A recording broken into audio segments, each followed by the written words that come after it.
Bonjour à tous les petits ours, on se retrouve aujourd'hui pour cette nouvelle vidéo à la découverte du Beaujolais. Nous allons à la rencontre de Sylvain au domaine Valfontine à Beaujeu. N'hésitez pas à vous abonner, à mettre un petit pouce bleu, ça me donne beaucoup de force. Il faut que j'atteigne les 1000 abonnés, c'est parti. Salut Sylvain. Salut Aurel. Comment tu vas? Très bien, et toi? Bah écoute, impeccable, nickel. Merci d'être là. Hein. Merci à toi de me recevoir. Ça fait plaisir. Donc du coup on est au domaine Valfontine, c'est ça? C'est ça, c'est ça.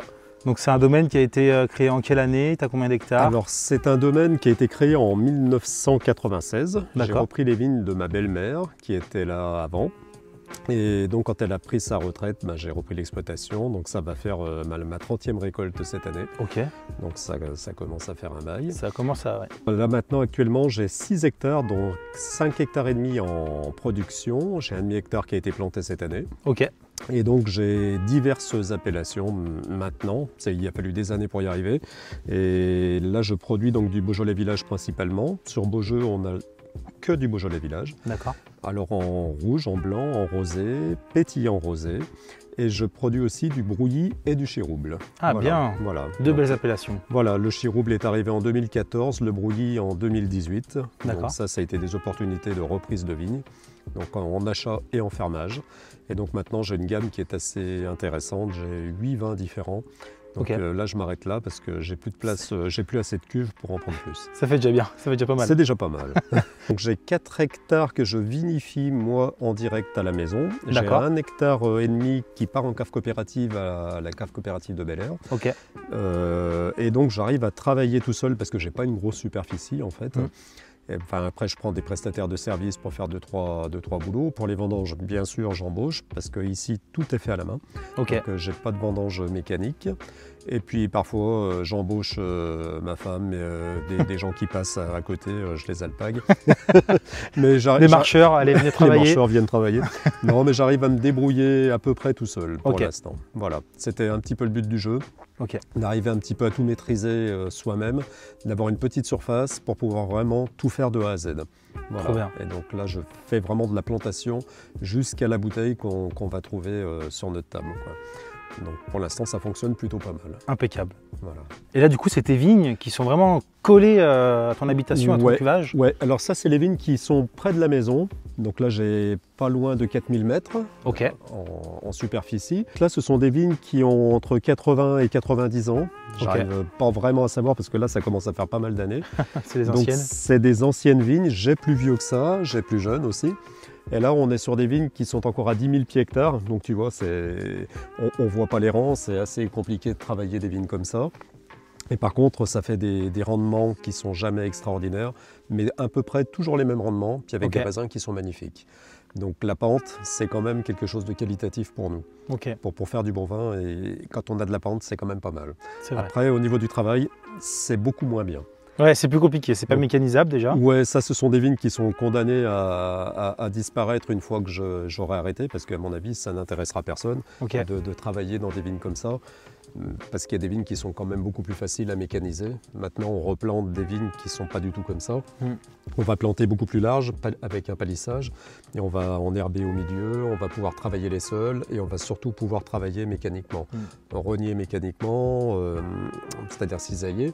On va pouvoir vendanger mécaniquement, couper l'herbe, travailler vraiment faire quelque chose que là je fais tout à la main, quoi. Voilà. C'est un peu plus compliqué. Ça reste quand même des vignes qui ont encore un potentiel. Donc là, c'est Beaujolais Village. Hein. Ouais, on est sur Beaujeu, du coup, c'est quasiment que du Beaujolais. Là, alors Beaujeu, c'est que du Beaujolais Village. Il n'y a pas de cru ici. Non, on n'a pas de cru. Les crus ne sont pas très loin. Hein. Tu les as araignées. À Cassier, on a du Brouilly. Et par contre, Beaujeu, on est vraiment Beaujolais Village. Il y a même une toute petite partie qui est encore en Beaujolais simple. De l'autre côté de la déviation. D'accord. Et puis voilà, mais Beaujeu est quand même assez pentu. Donc ce sont des vignes qui sont assez difficiles à travailler. Et comment ça se fait que tu aies repris les vignes là, il y a 30 ans? C'était une vraie passion? C'est ton parcours? Non, ça a été un concours de circonstances. C'est vrai? Oui. Je suis venu faire les vendanges ici il y a quelle année? 89, 90 à peu près. Donc j'avais à peine 20 ans. Oui, tu n'étais pas né. Et du coup, j'ai découvert le Beaujolais en venant faire les vendanges. Moi, j'avais fait un BTS agricole de technicien forestier. Donc j'étais pas si loin que ça de l'agriculture, mais j'étais pas du tout dans les vignes. Et j'étais pas de la région non plus. Et au fil des années, en fait, je me suis lié d'amitié. J'ai surtout épousé la fille de la patronne. Et finalement, quand ma belle-mère a pris sa retraite, on m'a poussé un petit peu à reprendre des vignes. Et j'ai dit pourquoi pas. Le challenge était intéressant. Donc je suis retourné à l'école. J'ai fait une année à Davaillé. Ok. Et puis j'ai tout appris sur le tas quasiment, quoi. Okay. Donc au départ je ne savais pas du tout dans quoi je m'embarquais. Ça me plaisait parce qu'on est son propre patron, c'est un métier qui est intéressant. Et par contre il fallait être un petit peu inconscient je pense pour démarrer. Quand tu démarres comme ça sans rien connaître et en n'étant pas de la région. C'est vrai. En étant le gendre aussi. En étant gendre, alors ça c'est pas trop le problème. Ah ouais, parce qu'il y en a beaucoup dans le Beaujolais en plus qui deviennent patrons et viticulteurs en tant que gendre. Oui bien sûr, mais je veux dire ça n'a pas été un souci. Moi. Ah ouais, ok. J'ai pas mis trop de pression. J'ai pas eu la pression, j'ai été très bien accueilli à Beaujeu parce que les vignerons sont vraiment... On est dans des zones un peu de montagne, donc ici j'ai pas eu le sentiment d'être l'étranger qui arrivait, parce que moi je suis de l'Ain, à côté de Bourg-en-Bresse. T'es pas si loin. Mais je suis pas si loin que ça. Grave. Et puis à s'accrocher surtout, parce que je suis un tout petit peu têtu. Donc j'arrive, voilà, je suis encore là au bout de 30 ans. Bon bah ça va, impeccable. Et s'il y a un jeune, par exemple, qui est gendre, qui peut-être va reprendre un domaine, qu'est-ce que tu lui conseillerais? Alors je lui dirais de bien réfléchir avant, déjà, d'être bien sûr de ce qu'il fait et de vraiment être passionné par ce métier. Parce que c'est un métier qui est très intéressant, mais qui est très complexe de par le fait qu'on touche un petit peu à tout. On va toucher à la vigne, on va être paysan, on va toucher au vin, on va être vinificateur, on va être commerciaux, on va être aussi comptable, parce qu'il faut s'occuper de la gestion, il faut s'occuper des papiers. Donc en fait, il y a énormément de facettes dans ce métier-là, qui nous mange beaucoup de temps, qui nous occupe beaucoup. Et puis on a tous les aléas qu'on ne maîtrise pas, c'est-à-dire la grêle, le gel, les crises économiques qui ne sont pas de notre fait. Un problème dans une cuve, on peut avoir n'importe quoi. Et c'est vrai qu'un jeune qui démarre, il faut qu'il soit bien conscient de tout ça. Mais il faut qu'il y aille, et s'il a envie d'y aller, c'est un métier magnifique, et puis on a des paysages magnifiques. Il nous faut des jeunes vignerons pour que ces paysages perdurent, quoi. Bah, merci beaucoup pour ce message. De rien. Là c'est incroyable, là c'est magnifique. Alors voilà l'entrée de la maison, ouais. Alors là, c'est une vieille maison beaujolaise qui daterait, on ne sait pas exactement, du XVIe ou XVIIe siècle. On a des doutes, on a fait venir pas mal de monde pour nous dire un petit peu ce qu'il en était. Mais on sait que c'est une très très vieille maison qui a été maniée et remaniée à de nombreuses reprises. Et de mémoire d'homme, ça a toujours été une maison de vigneron. C'est-à-dire que le vigneron a toujours vécu ici. Les propriétaires des vignes n'étaient pas là, c'était la personne qui travaillait les vignes qui vivait ici. Est-ce qu'il y a des tonneaux qui ont été retrouvés ou... En fait, il y a plusieurs générations qu'on connaît, de par ma belle-mère, puis de par la tradition orale, enfin, voilà, qui fait que j'en connais quand même 2, 3 qui sont passés avant moi.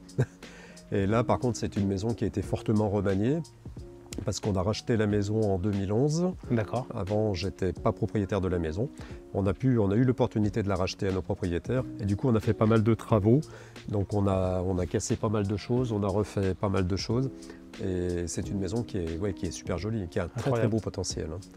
Très belle. Au niveau fonctionnel, c'est un peu plus compliqué. Ah ouais? Parce qu'il n'y a rien de droit. Donc si tu veux avoir un engin qui passe pour ranger des bouteilles ou quoi que ce soit, c'est même pas la peine. Au niveau du sol, c'est un peu... Voilà, au niveau du sol, il y a des escaliers de partout. Mais autrement, ouais, elle est vraiment bien. Puis on est dans un petit écrin là, on est pas mal. Tu me fais visiter? Eh ben allez, on y va. Je te suis. Allons-y. Donc voilà la cour intérieure,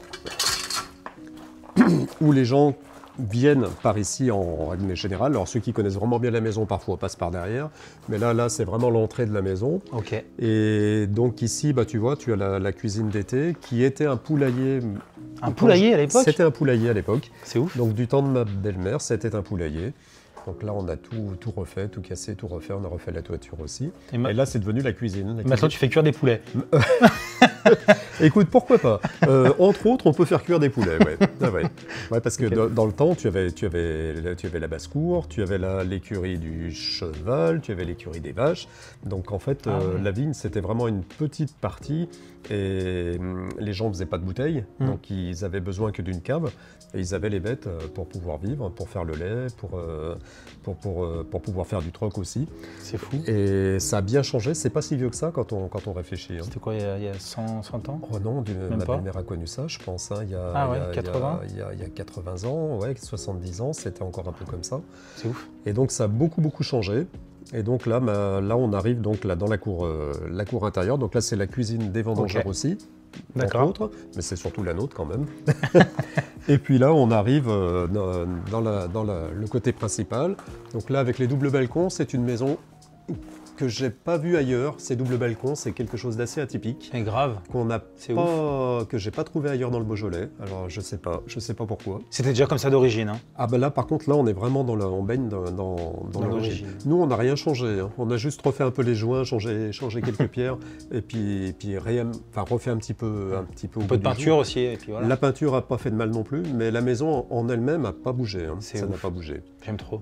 Voilà, puis avec le caveau de dégustation, la cave à bouteilles derrière. D'accord. Et puis le cuvage que je vais peut-être vous faire visiter. Allez, bah je te suis. Voilà. Montre-moi ton cuvage.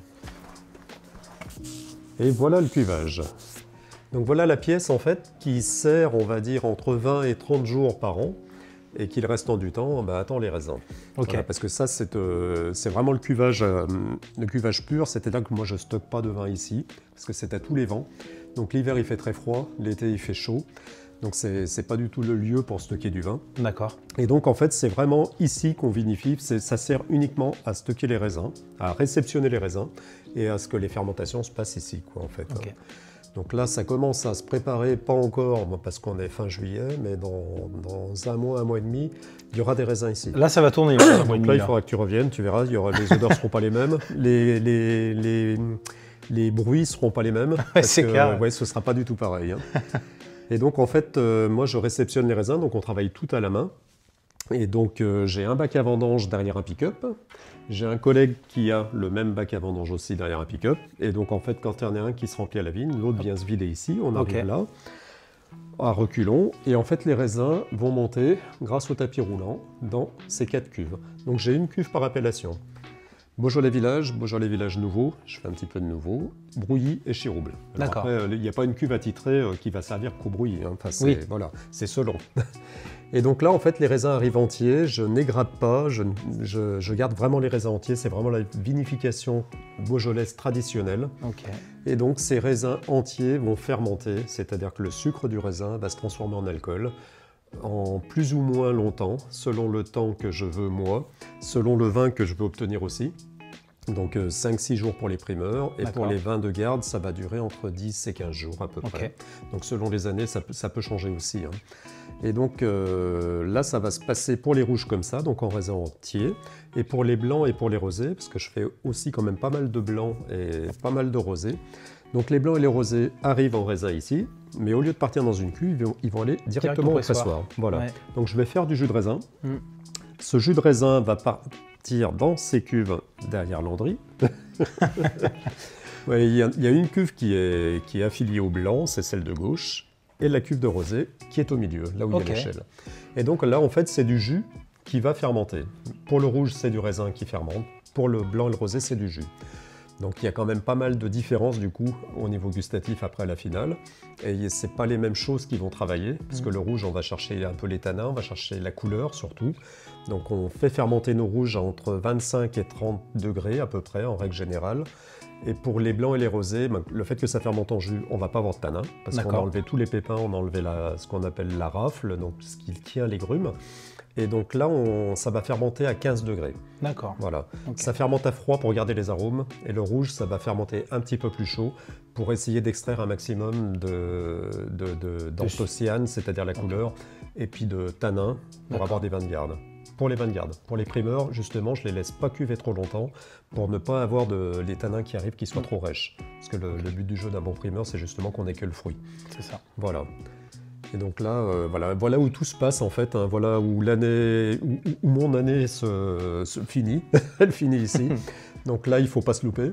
C'est clair. Et donc voilà, c'est tous les ans, c'est un nouveau bébé qui arrive. Donc c'est le côté vraiment, moi je trouve le plus intéressant du métier, c'est là que ça se passe. Hein, parce que c'est ici qu'on peut peut-être légèrement intervenir en se disant on peut peut-être faire mieux que mieux, on essaye. Et voilà, c'est le moment que je préfère moi personnellement dans l'année. Et donc une fois que tout est fini, les blancs, les rosés, ils ont déjà passé au pressoir, mais les rouges, une fois que les fermentations alcooliques sont finies, que les sucres sont mangés, parce que ça on sait, tous les matins, tous les soirs, je regarde, j'analyse, alors j'analyse de moins en moins, parce que maintenant j'écoute et puis je comprends comment ça se passe. Ouais, t'as l'habitude. En vieillissant, on passe moins de temps quand même à faire des analyses, parce qu'on arrive à prendre l'habitude. Par contre, c'est déguster systématiquement matin et soir, pour être sûr que ça se passe bien, pour être sûr qu'il n'y ait pas de soucis. Parce que voilà, le problème d'une cuve, c'est qu'on peut... ce sont des levures qui vont manger le sucre.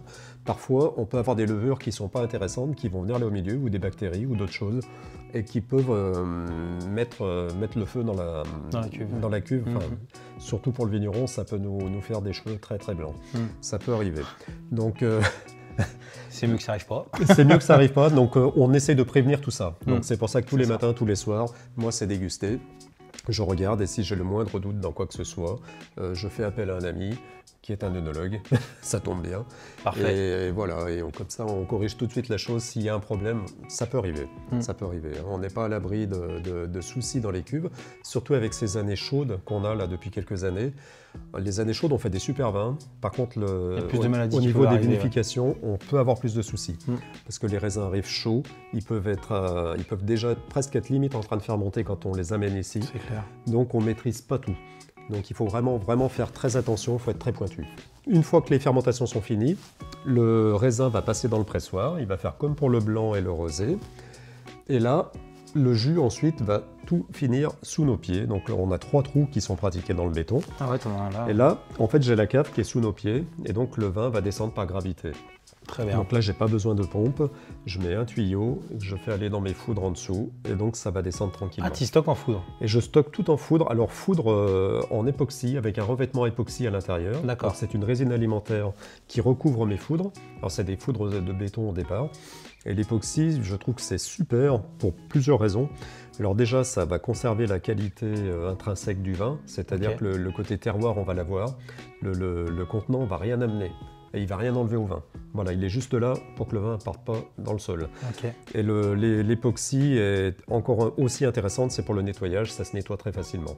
C'est très lisse, en sachant que le vin va faire du dépôt. Donc on y passe un bon coup de jet, ça sera... Un bon coup de jet, un coup de brosse, un petit peu d'huile de coude, mais ça se passe bien. Un petit peu d'huile de coude. Voilà. Très bien. Donc voilà une vinification beaujolaise. Alors c'est vraiment trad. Comme je travaille moi, c'est traditionnel. Et j'essaye vraiment de respecter le terroir au maximum. C'est-à-dire que mon brouillis n'aura pas le même goût que mon chérouble, qui n'aura pas le même goût que mon village. Et tous les ans, mes vins n'auront pas le même goût non plus. Parce que tout dépend du soleil, tout dépend de la pluie, tout dépend si on a grêlé, si on a gelé, si on a des soucis, si on a une grosse sortie de raisin, si la fleur est bien passée, mal passée. Enfin, il y a des tas de choses qui font que ton vin ne sera jamais le même, vraiment. Même si tu as toujours la même base, la même parcelle qui va te servir à faire ta cuvée, eh bien, il y a des moments où on aura des similitudes, mais ça peut changer. On peut avoir une couleur plus ou moins prononcée. L'alcool ne sera pas le même. Enfin, voilà, c'est le fait de travailler avec la nature et de travailler au plus près de la nature quand même. Et c'est ce qui m'intéresse. Ça ne m'intéresse pas de faire du Coca-Cola. J'ai pas envie de faire le même vin tous les ans. Voilà. Quand il est très bon... Déjà, on n'a pas la recette du Coca-Cola, donc on pourra pas. Oui, puis une année magnifique, on aimerait bien faire tous les ans une année magnifique. Oui, Après, le temps n'est pas toujours d'accord avec nous. Oui. Voilà, mais c'est les aléas climatiques. C'est les aléas climatiques, mais c'est ce qui fait aussi que le vigneron se torture plus l'esprit pour essayer de faire quelque chose. Selon les années, on va appréhender nos raisins différemment. Donc on va appréhender notre vin différemment. Et moi, c'est ce qui est vraiment intéressant. Moi, faire toujours la même chose, je suis à l'usine sinon. C'est ce qui m'intéresse, moi. Trop bien. Voilà. On parle de ton vin maintenant, on va le déguster. Eh ben, allons-y. Allez, go. Allons-y. Alors, on va passer dans la pièce peut-être plus intéressante que le cuvage. Ah. C'est le caveau de dégustation. Ça, c'est pas mal, ça. Ouais, on y est bien. T'as carrément des petites assises avec les noms des crus. Voilà. Ouais. On a trouvé ça à la Maison du Terroir, là. Tiens. Et on s'est dit, tant qu'à faire, autant avoir des coussins qui soient sympas. C'est vrai. Donc voilà. C'est cosy. Donc voilà le caveau de dégustation. En fait, voilà la base de la maison. C'est la première pièce qui a été faite avant que la maison soit construite. Ils ont décaissé ici, ils ont étampé et la maison a été faite par-dessus. Donc on est vraiment à l'origine. Ça a eu été une cave, moi j'ai pas connu. J'ai connu un petit peu de vin qui était stocké ici, mais c'était déjà, il y avait déjà une dalle qui était faite quand je suis arrivé.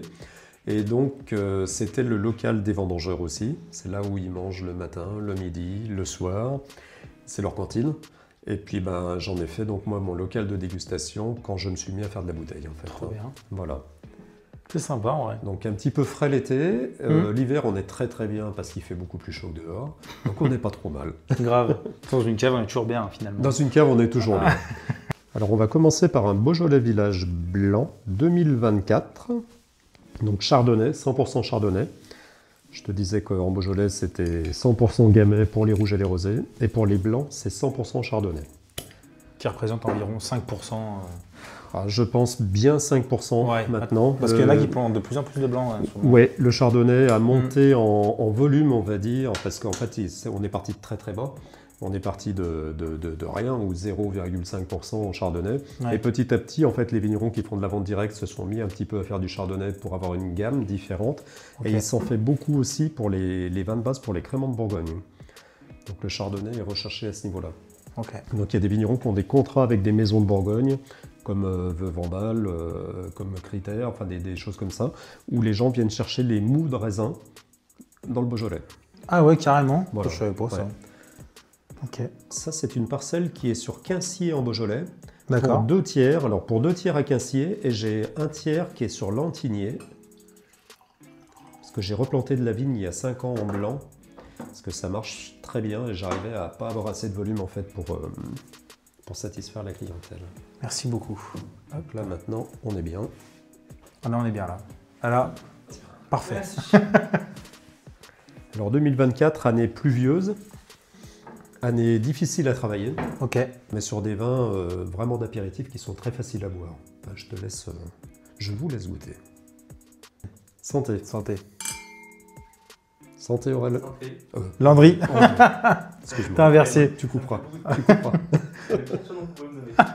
Excuse-moi, j'en recommencerai pas.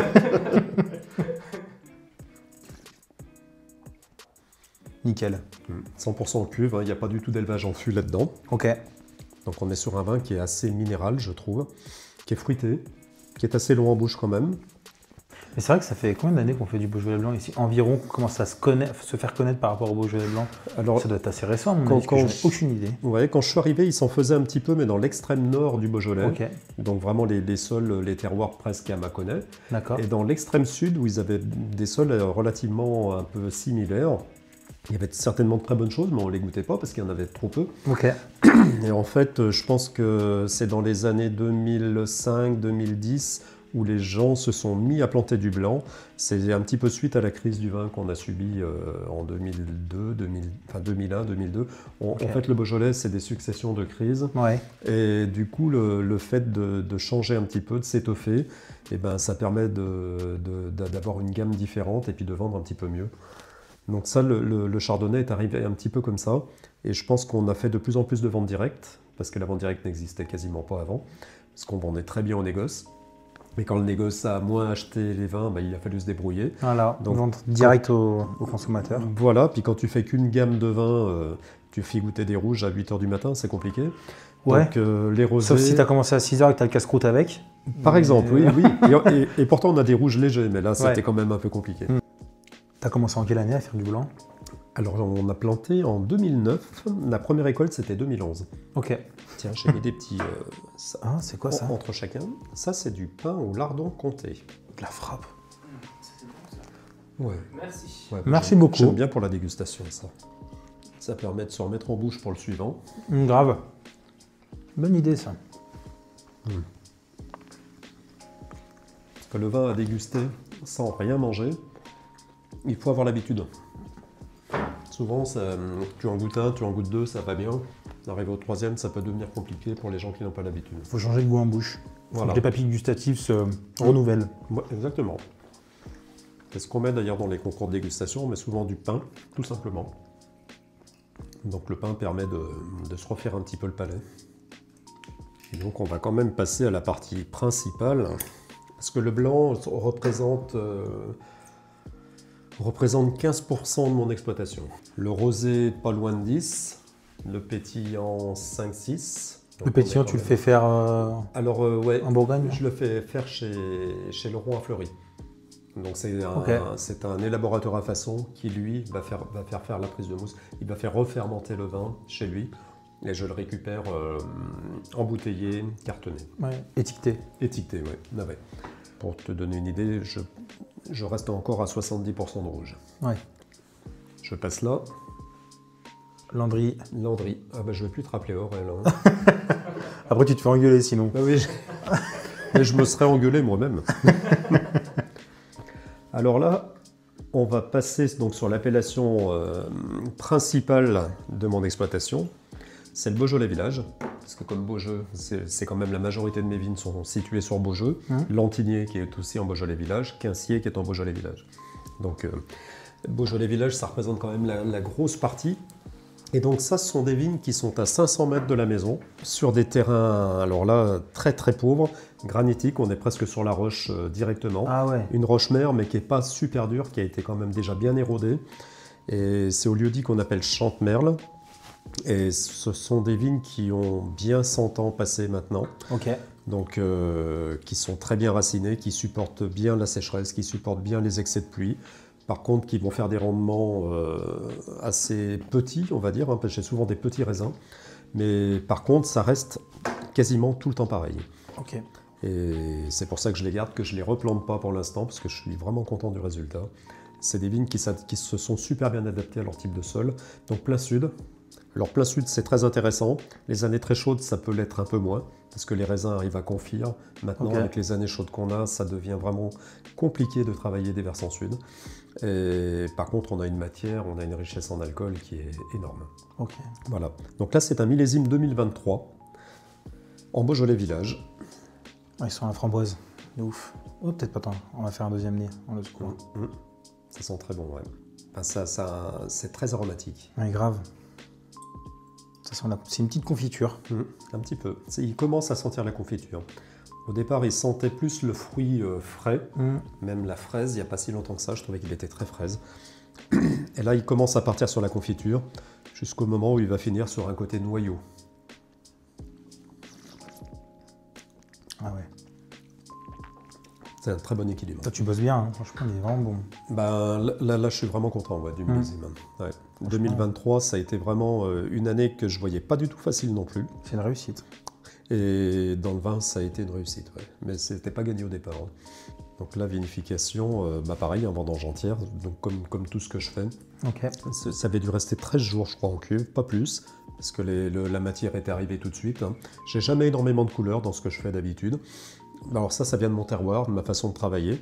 Et là on est bien sur le 23, j'ai plus de couleurs que d'habitude. Il a une belle couleur, hein, franchement. Ouais. Et un fruit qui est vraiment très très intéressant. Couleur rubis. Ouais. À l'aveugle, j'arrive à les différencier sans voir l'étiquette, normalement. Ah ouais. Normalement. À la couleur cache comme ça. Au goût. Couleur et goût. Ok. Ouais. Sur un poulet rôti, tout simplement. Hein. Poulet à la crème aussi, on peut le faire. Sur un barbecue. Il me donne faim. En fait, j'ai un plat typique, j'aurais du mal à te dire, parce que c'est pas mon métier non plus, sommelier, c'est un peu compliqué. Par contre, je sais qu'il n'y a pas de plat qui n'irait pas avec. C'est plutôt les choses qui ne vont pas avec, j'en connais pas. Voilà. C'est beau. Même sur un poisson, ça peut même se marier sur un poisson. Parce que j'ai certains clients qui boivent ça sur un poisson et ils me disent c'est super bon. Alors moi, j'essaye pas parce que le blanc, on en boit tellement peu qu'on le boit sur le poisson. Mais voilà, pour info. Ok. Et là, pour le troisième, on va passer à quelque chose de totalement différent. On reste toujours au gamay. Hein. Qu'est-ce que tu nous as réservé? Alors, je vous ai réservé un Chirouble millésime 2022. Donc Chirouble, ce sont des vignes que j'ai pu acheter en 2014, qui sont situées en haut du col de Truges, un lieu-dit qu'on appelle Châtenay. Ah, ok. Donc je suis à peu près à 500 mètres d'altitude. Alors moi j'ai voulu des chiroubles plats, parce que Beaujeu j'avais assez des pentes. Donc j'ai eu la chance de trouver des chiroubles au sommet de la montagne. Incroyable. Donc c'est à peu près comme là. J'y ai fait une fois en vélo, j'ai jamais refait parce que j'en ai chié. Chirouble est vraiment un cru qui est très très difficile à travailler. Ah ok. parce que c'est très très pentu et on est sur des sables en règle générale, ce qu'on appelle le granit rose. Donc on est sur une terre un peu limite, presque rose effectivement, tu arraches l'herbe comme ça, facilement, tu n'as pas de cailloux ou peu de cailloux, et on a une terre qui n'est pas amoureuse, c'est-à-dire que quand tu marches dedans, ça colle pas aux pieds. Ah voilà. Ouais, c'est bien dur. Au contraire, c'est très mou. C'est très fin. Ouais, donc c'est vraiment ce qu'on appelle le granit, c'est un peu du sable. C'est un peu le style sable. Moi, c'est ce que j'ai à Châtenay. J'ai pas été assez curieux, j'y suis pas allé là-bas. Eh bien, je t'emmènerai, tu verras. Allez, je suis chaud. Ah, pour le caméraman, on n'oublie surtout pas. Ah bah je l'oublie pas, ouais. Après, je t'en mets pas trop pour pas que tu filmes un peu. Donc ça, c'est Chirouble 2022. Donc j'ai 2 parcelles qui quasiment se regardent. J'ai 7000 m², donc 2 tiers d'hectare. Hein. C'est pas une grosse surface. C'est suffisant pour pouvoir faire une cuve. Okay. Et donc c'est ce que je vendange toujours en dernier. En fait, je commence par les blancs que vous avez goûté au départ. Les blancs sont très précoces parce que c'est très bien situé. C'est plein sud. Et puis qu'ainsi, on est vraiment sur une zone très précoce. Ensuite, les rouges, les Beaujolais Village. Alors, je ramasse les brouillis aussi entre-temps. Okay. Parce que les brouillis sont sur Audenat, donc relativement précoces aussi. Les villages qui sont situés plein sud sur Beaujeu, alors Beaujeu est tardif, mais moi j'ai des zones qui sont très précoces aussi sur Beaujeu. Parce que je suis pas haut en altitude et je suis vraiment orienté plein sud. Ouais, donc ça, c'est ramassé un peu en même temps. Éviter que ça crame dedans. Voilà, ouais, parce que quand c'est mûr, il faut y aller, faut pas trop attendre. Sinon... Tandis que les chiroubles, au contraire, il faut bien attendre. Donc les raisins mûrissent beaucoup plus tard. L'exposition, il fait un peu plus frais aussi peut-être. Alors il fait beaucoup plus frais, ça démarre plus tard, donc en fait tout le long de l'année culturale, les chiroubles sont plus tardifs. Quand la vigne va commencer, les bourgeons vont commencer à débourrer, à démarrer, le chirouble, on peut commencer encore, on est encore en train de les tailler.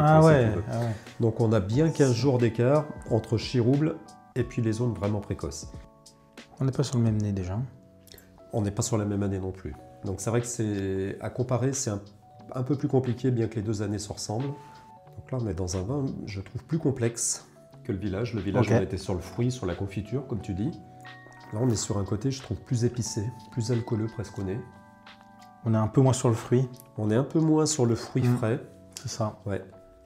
On est sur un côté plus épice, presque poivré, moi, je trouve. Carrément, t'as raison.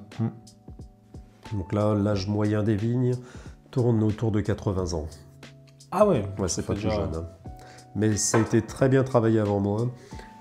Donc quand on reprend des vignes derrière qui sont nickel, il n'y a plus qu'à faire pareil, quoi. Donc c'est beaucoup moins compliqué. Et pourquoi le nom du domaine c'est Valfantine? Ah, c'est une bonne question. Alors Valfantine, en fait, on a créé ce domaine en 98, je crois. Donc en 96, on a eu la naissance de Valentine. Ok. Et 98, la naissance de Fantine, qui sont nos 2 filles. Et donc on n'a pas cherché bien loin, il n'y avait pas de domaine créé en fait du temps de mes beaux-parents avant. Okay. Et on a créé ce domaine d'après le prénom, le mix des 2 filles. Des 2 prénoms. Okay. Alors après on a eu un garçon qui est arrivé trop tard pour avoir son nom sur le domaine. Le domaine a été créé, qui s'appelle Emilien. Et du coup, sur le chirouble, je lui ai fait un petit clin d'œil.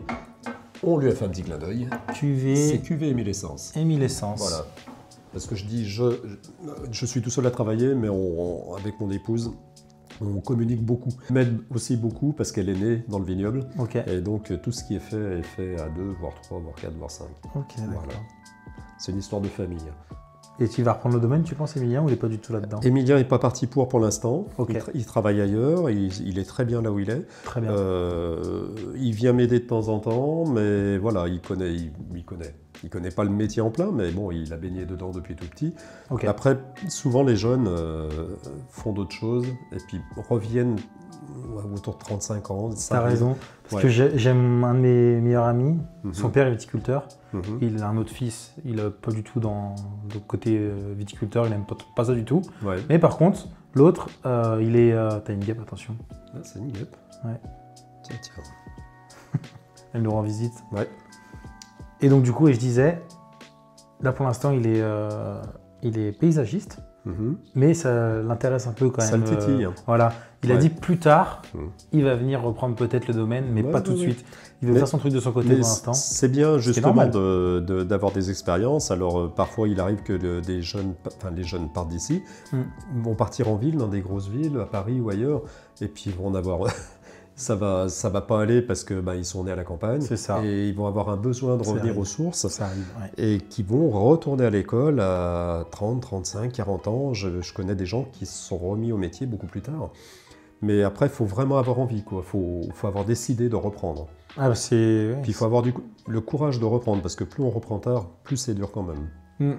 Parce que physiquement parlant, c'est quand même un métier qui est assez dur. Donc, tout dépend. Si c'est tout mécanisé, ça peut mieux aller. Moi, les vignes comme moi, je vais laisser, ça sera quand même compliqué. Quand tu vas cisailler, c'est pas avec le tracteur, hein, c'est... Voilà, c'est cisaille à main. J'ai une rogneuse aussi en Cuma où ça m'aide un petit peu quand même. Okay. Mais je fais tout à main, j'ai pas de tracteur, hein, donc je travaille tout à dos. Hein. Voilà. Non, ça entretient, ça fait du bien. Ah bah ça évite d'aller à la salle. Ah bah, t'as pas besoin d'aller à la salle du tout, toi. Ça se passe pas trop mal. Ouais. Mais bon, Inch'Allah. Inch'Allah. Ouais. Inch'Allah, on verra. Il verra. Pour l'instant, je suis encore loin d'être à la retraite, donc il a encore le temps de réfléchir. Petit message à Emilien. Emilien, si tu nous écoutes. Et bah très bien. Et bah c'était une bonne dégustation. Ah, c'est ce que j'ai trouvé le plus typique de ce que je produis. Okay. Le bruit est encore différent. On le goûtera en off. Très bien. On passe sur le quiz maintenant. T'es chaud? Eh ben oui. Ouais. Eh ben pas de soucis. Allez, feu. Allons-y. Donc, Sylvain, on est parti sur le quiz. Oui. Est-ce que t'es prêt? Oui, je suis prêt, Jean-Pierre. Jean-Pierre, je te sors les deux petits verres. Hop. Et je te fais découvrir ce qu'on va boire. D'accord. Une IPA. Une IPA. Est-ce que tu connais? Oui, je connais. Eh ben écoute. Oui. Est-ce que tu connais aussi le principe du quiz? Oui. T'as déjà regardé les vidéos? Oui. oui, je connais. Donc je te pose, voilà. Il faut que j'ai des bonnes réponses. Pour ceux qui ne savent pas, je lui pose des questions. Et s'il répond mal, il boit le petit verre de bière que je vais lui servir. Et s'il répond bien, c'est moi qui le bois. Voilà. Mais t'as pas révisé? Ah non, les questions sont trop vastes. Hein. C'est vrai. C'est inutile. C'est vrai qu'on ne peut pas savoir de quoi... Enfin, qu'est-ce qu'il faut réviser, quoi. Voilà. Ouais, tu parlerais que de bière, j'aurais travaillé la bière, mais... Hop. Oh, j'ai mis un joli verre, là, déjà. Oui. Je serai plus calme sur le prochain. Donc, on part sur la première question. Oui. Quelle boisson japonaise est parfois servie avec un serpent venimeux entier infusé dans la bouteille? Je te donne 4 propositions. D'accord. Le umeshu, je ne sais pas si je le prononce bien. Hein. M'en voulez pas pour la prononciation. Le abushu, le awamori, le soshu. Alors là, ça va être du pif complet. Hein. Tu veux que je répète? Je vais te dire la troisième. La troisième, c'est awamori. C'est pas ça. Eh bien, tant pis, j'avais une chance sur 4. C'est pas ça, c'est le abushu. Le abushu. Abushu. Alors là, non. Donc en fait, tu connais la vipérine en France? Oui. Et ben c'est pareil chez eux, mais avec un serpent de là-bas. Avec un serpent de là-bas. Un alcool traditionnel d'Okinawa, au Japon. Ouais, d'accord. Et c'est surnommé saké au serpent. Bah, j'allais te dire le saké, mais vu que tu m'as pas mis le saké dans les 4 non, propositions... c'est pas ça. Bon, bah tant pis. Eh ben, santé à toi. Eh ben, merci. Tu commences par une question simple. Abushu. Abushu. D'accord. Quand j'étais dans un bar, ouais. Le barman il m'a sorti justement cette boisson-là. Il a sorti de la bière. Vivante? Ouais, non, elle était morte. Ah non, bah non, ouais, dans l'alcool là. Dans un petit bar japonais local et tout le monde est content. Et il nous sert ça à tous. Ah, il l'a sorti la bière pour vous servir. Il l'allait pas laisser dedans. Il nous l'a montré, après il l'a remis dedans et il nous a servi un verre à chacun. Ah ouais. Joyeux Noël. D'accord. Incroyable. Ouais, c'est une idée. Hein. On est parti au Japon avec Landry. Ah, vous n'êtes pas au Japon tous ouais, les deux? Pour le nouvel an 2025. Ah oui, donc c'est pas vieux alors. Ouais, ok. Et toi, t'as vécu combien de temps en tout là-bas? 9 mois en tout? 6 plus 3? 9 mois, ouais. Ah oui, d'accord. Et ça t'a plu? C'est incroyable. Ouais. Ah ouais. C'est incroyable le Japon.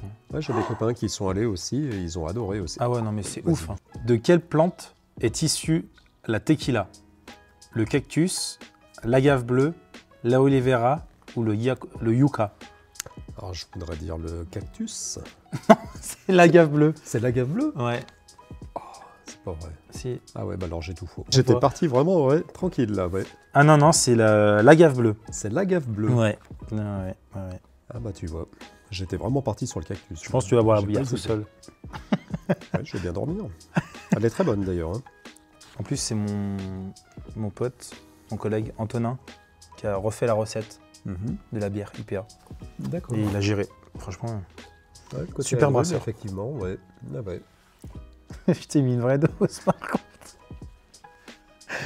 Non, après, je te jure, je suis sage, je te mets vraiment genre un tout petit peu. Ah oui, parce que tu vois, tu croyais que la réponse était simple. Ah, la tequila, moi je croyais vraiment que c'était le cactus. Tu vois. Non. Ah ouais. Et Bah, non. j'apprends des choses avec toi. Et je te mets un tout petit peu cette fois. Ah oui. Hop. Impeccable. Voilà. L'important c'est de participer. Exactement. Attention, prochaine question.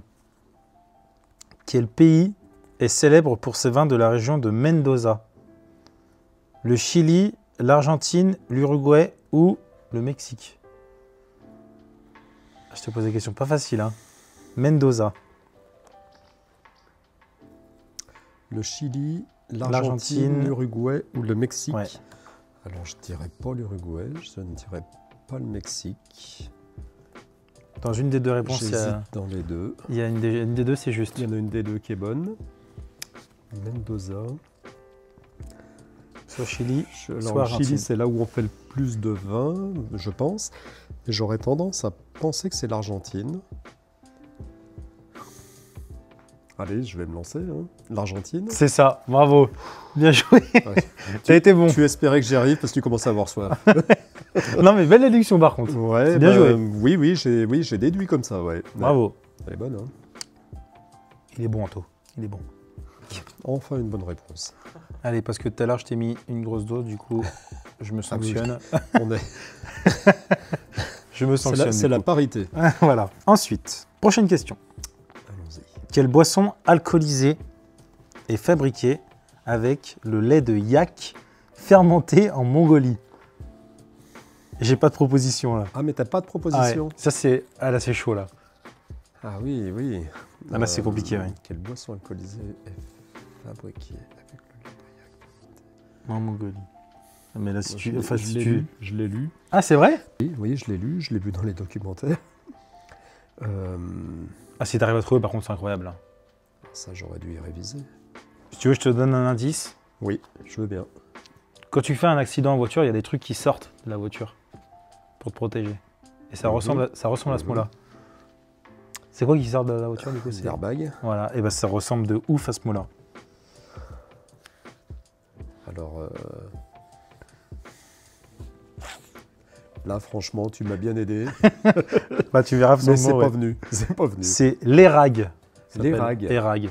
Ok. Airbag, Ok, érag. Érag. Ouais, Ça ouais. se ressemble un petit peu Non, finalement. non, t'as fait ce que t'as pu pour que, Pour que tu réussisses. pour que j'y arrive, mais... Alors, Érag. pour l'explication, l'érag a une teneur en alcool assez faible, donc de 2 à 3%, c'est vraiment rien. Mhm. Et un goût acidulé, légèrement pétillant et qui est bu très frais. D'accord, ok. Voilà, À base de lait d'yak, ouais, ça doit être assez particulier. quand mais même. grave. Mm. Base de lait de yak fermenté en Mongolie. Ouais, ça, j'irais peut-être pas spécialement pour ça Moi non plus. en Mongolie, mais j'irais pour les steppes, mais Du coup, c'est à toi de... c'est à moi. Encore. Ça fait quoi? Ça fait 3-1. Si je dis pas de bêtises. Mm. Allez, la prochaine, tu vas avoir bon. Faut en laisser pour le caméraman. T'as vu, je le sers pas le caméraman. Non. Après, il est au boulot, là. Il est un peu... Non, mais il reste sur le vin. Ouais. Il a la bouteille derrière la caméra, là-bas. Ah oui, d'accord. Alors, quelle plante entre dans la fabrication du gin pour donner un arôme principal? Pour donner son arôme principal. Tu as des... Non, je n'ai pas de Ah, mais tu proposition. n'as pas de proposition. En vrai, j'en avais avant des propositions, mais du coup, il y en a certaines questions, je me suis dit, je vais pas mettre de propositions. Là, oui, tu la trouves pas bonne, cette bière. alors. Dans Non, la je te composition- challenge.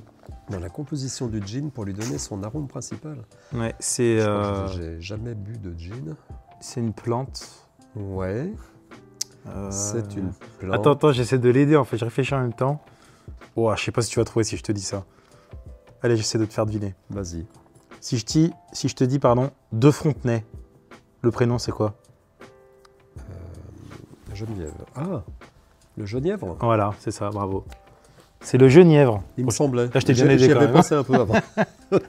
C'est Oui, ça. Je te remercie. Le Genièvre, d'accord. Donc c'est le D'accord, genévrier Ouais, d'accord. avec les baies de genièvre justement qui sont mis dedans. D'accord, d'accord, d'accord. Voilà, Qui donne Allez. l'arôme au gin. exactement, Ok. l'arôme principal. Je t'aiderai plus sur la prochaine question. Ça en a encore. Ah bah, on va jusqu'à 8 questions en tout. Ok. Et là on en est à 5, il me semble. Ouais, 3-2. Après, tu m'as bien aidé, mais les questions sont pas faciles. J'ai fait des questions hyper dures. Ouais. Oui, Mais il faudrait trop que... pour moi. C'est pas. Si je t'aurais dit le pissenlit ou autre chose, ça, tu m'aurais peut-être pas dit ça. Peut-être mais... pas. Pissenlit, c'est pas ce qui me serait venu en premier. Là, j'ai pas de proposition, mais je pense que tu vas trouver. Mhm, Le vin de glace mhm. est une spécialité de quel pays à l'origine? Vraiment à l'origine, À l'origine, parce que notre pays mhm, qui est très spécialisé pour ça, mhm. mais celui à l'origine est... Alors à l'origine, le vin de glace, je dirais le Canada. Eh ben non, c'est l'Allemagne au tout départ. C'est l'Allemagne. Au tout départ, et par contre, c'est le Canada qui produit le plus de vin de glace. Ah ouais.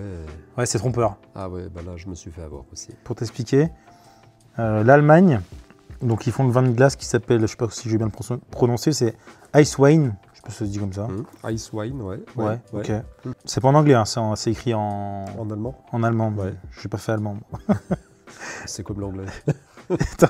Est un vin, c'est vrai que c'est pareil, est un vin liquoreux très particulier, donc qui est produit à partir de raisins glacés, naturellement, D'accord. sur la vigne. Ok.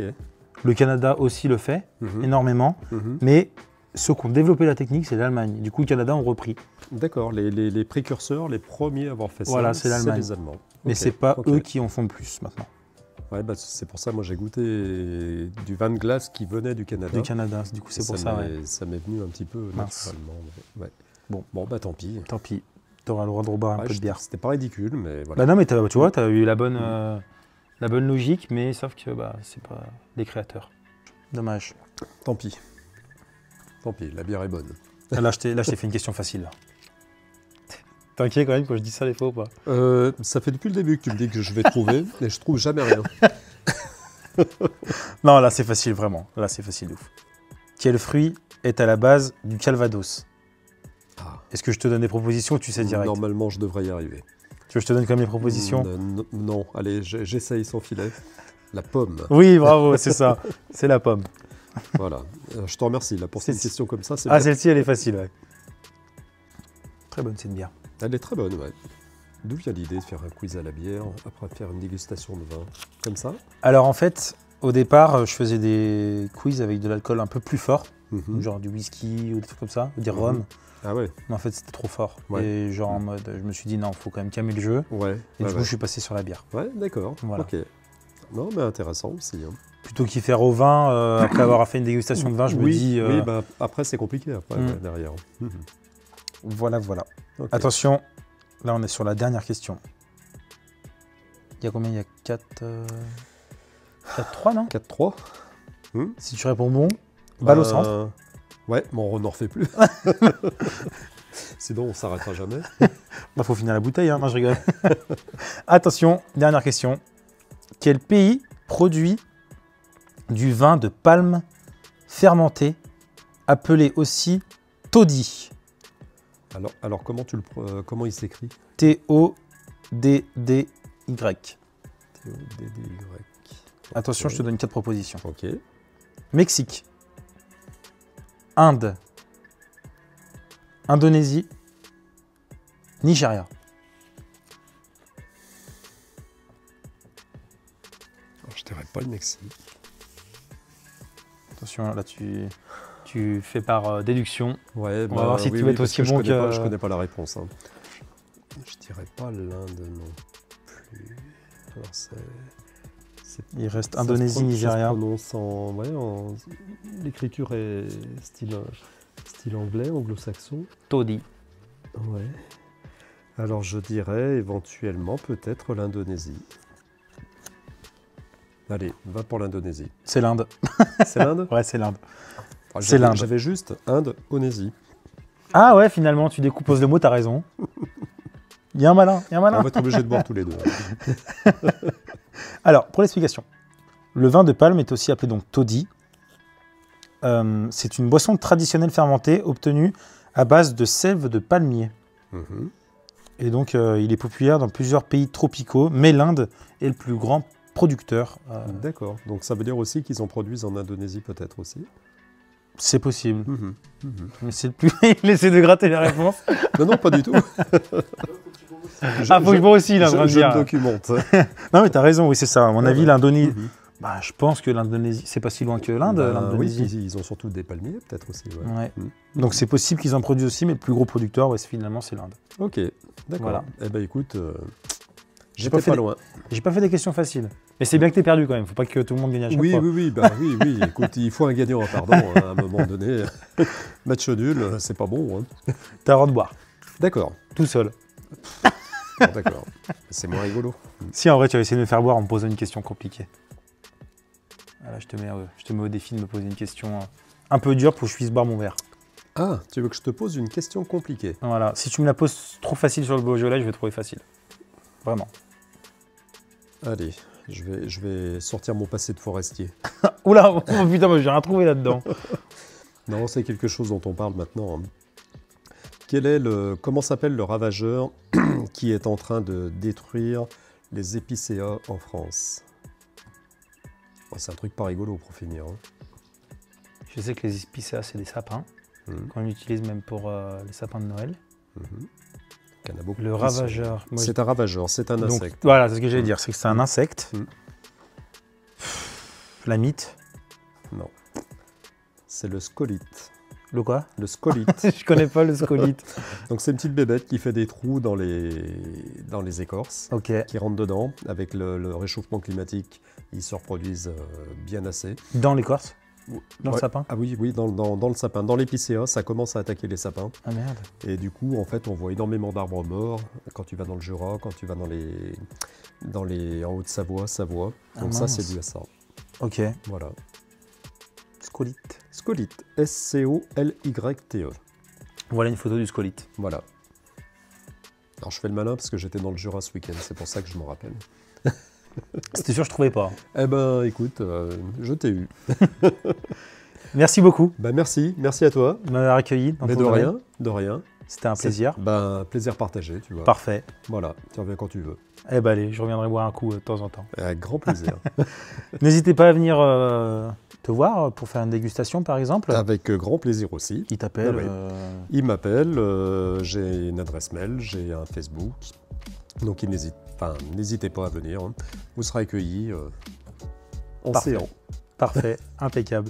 N'hésitez pas à vous abonner, mettre un petit pouce bleu, un commentaire. À vous abonner surtout parce que j'essaie d'avoir les 1000 abonnés, ça me donne beaucoup de force. Et je vous dis à bientôt. Ciao, ciao! Salut!